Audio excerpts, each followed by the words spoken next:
After years of turmoil that followed the overthrow of former President Hosni Mubarak in 2011, Egypt's tourist industry, a key source of revenue, has started to recover. The Pharaonic Village Museum is one of the attractions in Cairo these days.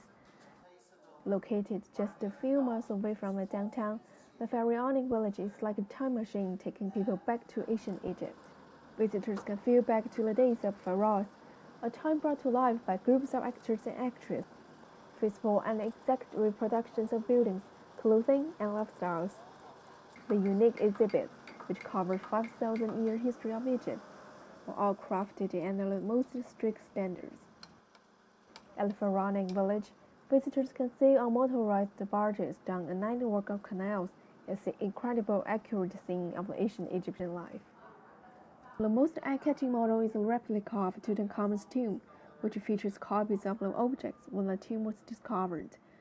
The 3,000-year-old tomb, especially the Boy King's burial mosque, now in the Egyptian Museum in Cairo, is among the country's best-known ancient artifacts.